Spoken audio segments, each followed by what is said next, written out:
বর্তমানে 15 সেকেন্ডের নিচে যারা রিলস ভিডিও আপলোড করবেন সেখান থেকে কোনো ইনকাম পাবেন না, বিভিন্ন ধরনের ইস্যু ধরিয়ে দেবে। হ্যালো ভিউয়ার্স, আসসালামু আলাইকুম। বিভিন্ন পেজে এখন মানুষের ভিডিওগুলো যখনই দেখি সামনে এসে, বেশিরভাগই মানুষের ভিডিও দেখতেছি ইস্যু ধরিয়ে দিয়েছে ফেসবুক রিলসের অপশনে গিয়ে দেখি। আসলে এটা হয়েছে একমাত্র এই যে 15 সেকেন্ডের নিচে যারা রিলস ভিডিওগুলো আপলোড করতেছেন, কম সেকেন্ডের মধ্যে দেখা যায় কি 10 সেকেন্ডের মধ্যে ভিউ পাচ্ছেন, ঠিক আছে, কিন্তু সেখান থেকে ইনকামও দিচ্ছে না, বিভিন্ন ধরনের ইস্যু ধরিয়ে দিচ্ছে। অনেকে হতাশ হয়ে যাচ্ছে, ভয় পাচ্ছে। এখানে ভয়ের কোনো কিছু নাই। যতদিন আপনার জন্য ওই আপডেটটা সেখানে থেকে যাবে হলুদ চিহ্ন দিয়ে, ততদিন পর্যন্ত আপনি 15 থেকে 30 সেকেন্ডের মধ্যে রিলস ভিডিও আপলোড করে যাবেন, দেখবেন ফেসবুক যে কোনো সময় ওই ইস্যুটা উঠিয়ে নেবে। আসলে ফেসবুক এই ডিসিশনটা নেওয়ার একটাই কারণ, আমাদের ভালোর জন্যই সে নিয়েছে। কারণ সে দেখা যায় যে আমরা যখন 10 সেকেন্ড কিংবা 12 সেকেন্ডের মধ্যে ভিডিওগুলো দেই, সেই ভিডিওতে ফেসবুক কোনো রকম অ্যাড চালাতে পারে না। আসলে অ্যাড যদি চালাতেই না পারে তাহলে আমাদেরকে ইনকামটা দিবে কোথা থেকে? এই কারণে সে এই ডিসিশনটাই নিয়েছে, যত বড় ভিডিও দেবেন তত ইনকাম বেশি পাবেন।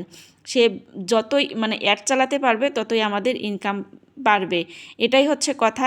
তার কথা মতোই তার রুলস অনুযায়ী হয়তো বা আমাদের চলা উচিত। ভিউ দিয়ে আমাদের কি হবে? যেখানে আমাদের ইনকামে নাই সেখানে বেশি ভিউ দিয়ে কি হবে? আরে বাবা, কম ভিউ যদি আমাদের ইনকাম হয় তাহলে তো অনেক বেশি।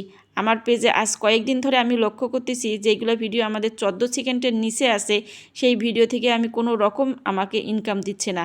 আরেকটা জিনিস হঠাৎ করে আমি অবাক হয়ে যাচ্ছি যে একটা ভিডিওতে আমার দেখা যায় যে 150 থেকে 200 ভিউ রয়েছে, সেই ভিডিওটা দেখা যাচ্ছে আমার সর্বোচ্চ 15 থেকে 17-18 সেকেন্ডের আছে।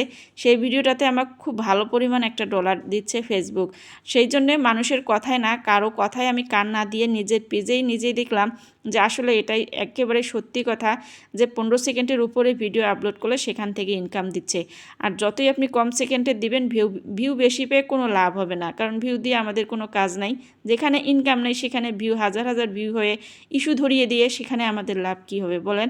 এই জন্য কষ্ট করে হলেও আমাদের হচ্ছে 15 থেকে 30 সেকেন্ডের মধ্যে রিলসগুলো আপলোড করা উচিত সবারই। এখন থেকে সচেতন হয়ে যাওয়াটাই ভালো। একটা ইস্যু ধরিয়ে দিলে সেই ইস্যুটা সহজে ফেসবুক উঠায় না, এটা কিন্তু স্বাভাবিক কথা। একটা ইস্যু উঠাইতে 2-3 মাস চলে যায়। এই কারণে এখন থেকে কষ্ট করে হোক একটু বড় ভিডিও আপলোড করার চেষ্টা করব। এই ভিডিওটা কালকেই আমি এডিট করে রেখেছিলাম, ভয়েস দিয়ে আপলোড করে দিব, কিন্তু হয়নি, কারণ সপ্তাহে এখন 2টা করে ভিডিও দিচ্ছি, শুক্রবার আর সোমবার বড় ভিডিও দিচ্ছি। দেখা যায় কালকে সারাদিনেই বাইরে ছিলাম, সকালবেলা এডিট করে রেখে চলে গিয়েছিলাম। মেয়ের স্কুলে একটা প্রোগ্রাম ছিল, সেখানে সকালে গিয়েছি, প্রায় সন্ধ্যা 7:30-8টার দিকে বাসায় ঢুকেছিলাম। তখন বাসায় ভেতরে এসে মন চায়নি ভিডিও এডিট করে আর ভয়েস দিয়ে আপলোড করতে। এই কারণে এই ভিডিওটা হচ্ছে আজকেই দিয়ে দিলাম। কি করার, দেখা যায় মাঝে মাঝে সংসারের কাজে, বাচ্চা কাচ্চার জন্য পেজের সব কাজেই আমাকে ছেড়ে দিতে হয়, কারণ একাই মানুষ আমি। আপনাদের ভাইয়া যতই সে শুক্রবার শনিবার 2 দিনে বাসায় থাকে, কিন্তু সে শুক্রবার শনিবার বাইরে যেতে চায় না। আসলে তার দিকটা হচ্ছে আমাকে দেখতে হবে, কারণ একটা ছেলে সারাদিন চাকরি করার পর শুক্রবার শনিবার একটু রেস্টে থাকে। আজকের ভিডিও এই পর্যন্ত, সবাই ভালো থাকবেন।